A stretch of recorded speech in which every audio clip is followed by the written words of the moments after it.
Halo para pendengar, dimanapun kalian berada. Selamat datang kembali di konten detail kecil. Konten dimana gue mencari detail cerita, detail visual, easter egg, dan referensi di dalam suatu anime. Nah, di konten kali ini, gue baru aja kelar nonton movie ESO progresif beberapa kali, dan gue berhasil nemu beberapa detail yang menarik. So, langsung aja, mari kita mulai dari movie progresif pertama.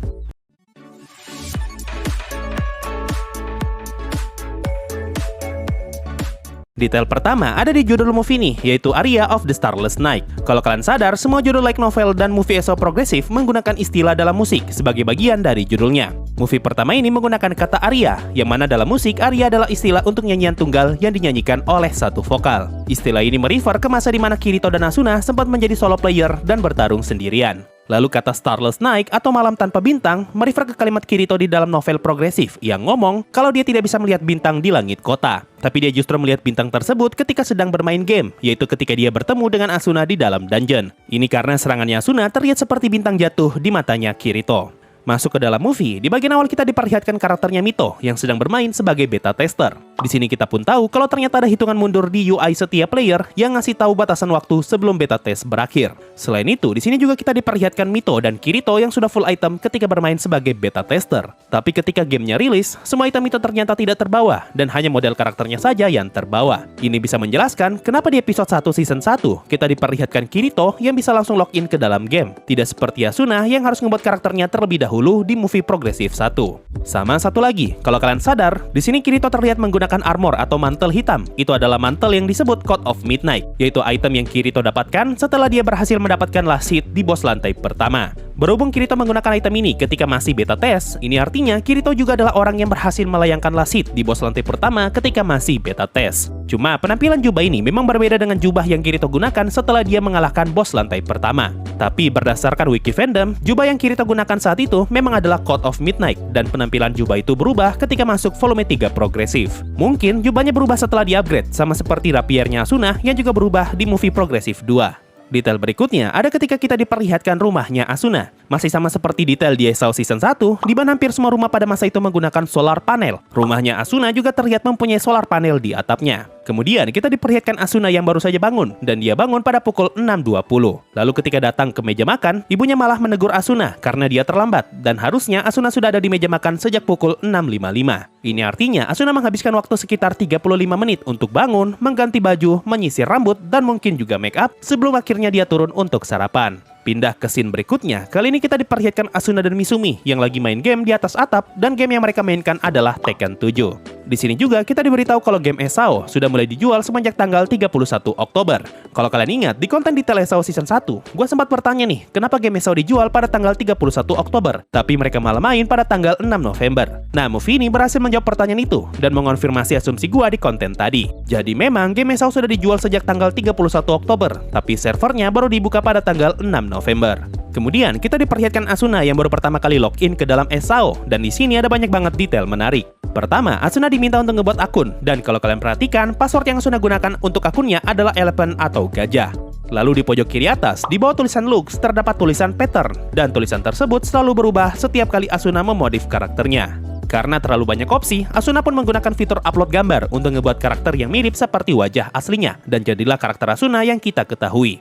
Asuna juga tidak lupa untuk mengganti model rambutnya menjadi model rambut yang sempat Misumi buatkan. Kemungkinan Asuna sengaja memilih model rambut itu agar Misumi bisa lebih mudah mengenali Asuna ketika bermain game. Selain itu, kalau kalian nonton ulang ESO episode 1, kalian sempat ngomong kalau ada proses kalibrasi yang harus dilakukan ketika pertama kali menggunakan nerf gear dengan cara menyentuh seluruh anggota tubuh. Tapi proses kalibrasi ini tidak terlihat ketika Asuna pertama kali login ke dalam ESO. Kemungkinan proses ini tidak perlu dilakukan karena Nerf Gear sudah mendapatkan data tubuhnya Asuna melalui foto yang Asuna upload. Dan kebetulan foto yang Asuna upload adalah foto yang hampir full body. Detail berikutnya ada ketika Asuna masuk ke dalam ESO. Kalau kalian sadar, hanya Asuna satu-satunya player yang tidak menggunakan armor atau pelindung dada. Dan Asuna masih tetap tidak menggunakan armor sampai masuk menit 32.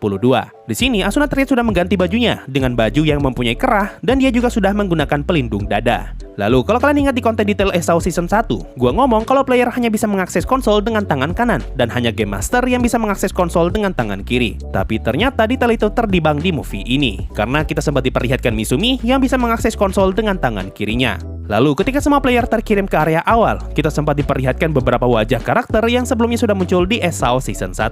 Yang paling pertama kelihatan tentu saja adalah Kirito dan juga Klein. Kemudian kita diperlihatkan seseorang dengan rambut biru panjang. Dia adalah beta tester yang muncul di awal movie bersamaan dengan Mito, dan gua rasa orang itu adalah Diavel. Setelah itu kita diperlihatkan Sachi, yaitu karakter cewek yang mati di episode 3. Meskipun di sini wajahnya kelihatan aneh, tapi gue yakin dia adalah Sachi karena karakter itu mempunyai tahi lalat di bawah mata kanannya. Sama seperti Sachi yang ada di season 1 episode 3. Kemudian kita diperlihatkan Rosalia, yaitu karakter cewek Pike yang muncul di season 1 episode 4. Dan juga di sini ada Agil. Selain itu, di sini juga muncul cameo karakter Nochizawa Eiji, yaitu karakter antagonis di movie Ordinal Scale. Scene berikutnya kita diperlihatkan Kuradel, yaitu karakter yang hampir ngebunuh Kirito di season 1 episode 10. Dan juga ada Shasha, yaitu karakter cewek yang muncul di season 1 episode 11. Lalu orang terakhir yang diperlihatkan adalah Lisbeth, yaitu karakter cewek Blacksmith yang muncul di season 1 episode 8. Setelah dari sini, kita diperlihatkan Asuna yang sedang depresi karena ditinggal Mito. Lalu Asuna pun pergi ke toko dan dia menjual sesuatu. Kalau dilihat dari jenis dan jumlah item yang Asuna jual, sepertinya itu adalah baju yang sebelumnya sempat Asuna beli di menit 36. Ini karena Asuna menjual 5 baju, yang mana jumlahnya sama dengan baju yang Asuna beli di menit itu. Detail berikutnya ada ketika Kirito bertemu dengan Asuna di dalam dungeon. Asuna ngomong kalau dia sudah berada di dalam dungeon selama lebih dari 3 hari, dan penampilannya pun tampak berantakan. Kalau kalian sadar, di sini jubah yang Asuna gunakan terlihat robek, tapi ketika sampai di kota, jubahnya Asuna kembali normal. Kemungkinan Asuna sempat singgah ke toko untuk membeli jubah baru sebelum dia datang ke tempat rapat, atau mungkin juga Asuna mempunyai banyak jubah cadangan. Kemudian di menit ke-61, Asuna baru sadar kalau Mito ternyata ikut di rapat ini. Tapi sebenarnya, kita sudah diperlihatkan keberadaan Mito semenjak menit 56. Detail berikutnya, dulu tuh gue heran kenapa karakter Kibao bisa sangat terpukul ketika Diavel mati, padahal mereka belum lama saling kenal. Sampai akhirnya, gue baru nyadar di movie ini kalau kita sempat diperlihatkan Kibao dan Diavel yang minum dengan pose seperti ini. Nah, pose yang mereka lakukan disebut Bruderschaft, yaitu ritual yang dilakukan ketika sedang minum sebagai cara untuk memperkuat persahabatan. Dengan kata lain, pose ini mau ngasih tahu kita kalau dalam waktu yang sangat singkat itu, Diavel berhasil menjalin hubungan persahabatan dengan Kibao. Makanya Kibao sangat terpukul ketika melihat Diavel mati. Selanjutnya, kita diperlihatkan Asuna yang lagi curhat ke Kirito. Di sini, Asuna ngomong kalau temannya, yaitu Mito, lebih memilih item langka daripada menyelamatkan dirinya. Mendengar hal itu, Kirito bertanya jenis monster apa yang temannya Asuna kejar. Dan Kirito juga bertanya apakah temannya menggunakan senjata rapier. Kalimat ini mau ngasih tahu kita kalau Kirito sudah bisa menebak alasan kenapa Mito mengejar monster langka tersebut. Makanya Kirito sama sekali tidak menyinggung soal temannya Asuna yang kabur demi item langka. Melainkan dia ngomong kalau game ini memaksa manusia untuk melakukan apapun agar dapat bertahan hidup. Jadi Kirito sudah tahu kalau Mito kabur bukan karena dia ingin mendapatkan item langka, melainkan Mito kabur karena dia tidak ingin mati. Detail berikutnya ada ketika Asuna dan Kirito sedang dalam perjalanan menuju dungeon tempatnya bos monster.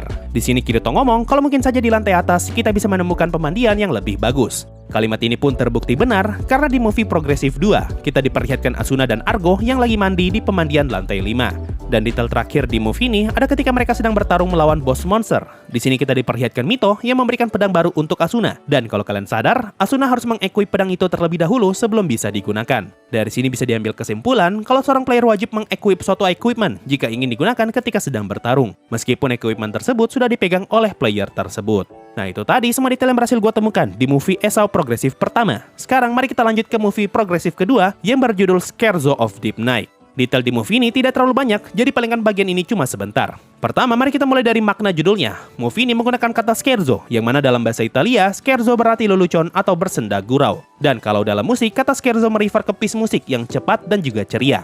Nah, kata scherzo di sini merefer ke grup Pike yang muncul di movie ini yaitu Love in Coffin, di mana mereka beranggapan kalau membunuh player adalah hal yang menyenangkan. Sama seperti kalimat player misterius di akhir movie yang ngomong ke Kirito kalau Pike adalah sesuatu yang sangat menghibur. Lalu kata Deep Night merefer ke suasana di lantai 5 yang mayoritas diperlihatkan ketika sedang malam. Bahkan ruangan bos di lantai 5 pun bisa dibilang gelap dan sudah seperti malam hari. Kemudian di movie ini kita diperkenalkan dengan karakter baru bernama Argo. Dia adalah karakter yang sebelumnya sempat muncul sebentar di bagian akhir movie Progressive 1. Di movie ini diceritakan kalau Kirito dan Asuna sudah kenal dengan Argo, padahal di movie sebelumnya mereka belum saling kenal. Ini karena movie Progressive kedua mengadaptasi cerita dari novel Progressive volume 4, sementara movie pertama mengadaptasi cerita dari novel volume 1. Jadi ada 2 volume yang kena skip di versi movie, dan itu pun movie pertama Progressive hanya mengadaptasi setengah dari volume 1. Nah, karakternya Argo diceritakan di intermission volume 1. Intinya, Kirito sempat menyelamatkan Argo dari player lain yang ingin meminta informasi secara paksa. Dan karena hal itu, Kirito pun bisa kenalan dengan Argo. Tapi meskipun Argo baru diceritakan di movie progresif, sebenarnya karakternya Argo sudah sempat muncul di season 1, tepatnya di episode 3 ketika Kirito sedang mencari informasi mengenai item yang bisa menghidupkan orang mati. Selain Argo, di sini juga kita diperkenalkan dengan karakter baru bernama Morte. Alasan kenapa Kirito sudah kenal dengan Morte, karena sebelumnya Kirito sempat duel dengan Morte di novel progresif volume 2. Masih di bagian awal, ketika mereka lagi berada di restoran, salah satu karakter yang muncul di background adalah Koharu, yaitu karakter cewek dari game ESO Integral Factor. Detail berikutnya ada ketika Asuna bertemu kembali dengan Mito. Di sini kita sempat diperlihatkan Mito yang lagi berburu monster, dan salah satu monster itu menjatuhkan senjata berbentuk tanduk yang ternyata adalah rapier. Karena hal ini, Mito pun kembali mengingat Asuna, makanya setelah dari scene ini, kita diperlihatkan wajahnya Mito yang bereaksi. Lalu setelah mereka berhasil mengalahkan bos lantai 5, kita pun diperlihatkan beberapa karakter yang sedang menunggu tahun baru, dan salah satu karakter yang muncul adalah Sanya, yaitu karakter cewek dari game ESO Integral Factor. Dan detail terakhir di movie ini ada di bagian paling akhir, yaitu ketika para guild sedang merayakan pesta tahun baru. Nah, kalau kalian sadar, salah satu orang yang ikut pesta itu menggunakan pakaian serba putih. Orang itu adalah karakter bernama Godfrey, yaitu orang yang dibunuh Kuradil di season 1 episode 10. Selain Godfrey, di sini juga terdapat cameo beberapa karakter lain, yaitu Pilia dan Yuna. Pilia adalah karakter yang hampir selalu muncul di setiap game ESO, dan Yuna adalah karakter cewek yang muncul di movie Ordinal Scale. Nah, itu tadi beberapa detail yang berhasil gua temukan di movie progresif 1 dan juga 2. Mungkin itu saja untuk video kali ini. Makasih semua sudah mendengarkan sampai di titik ini. Sampai jumpa di video berikutnya, dan bye-bye.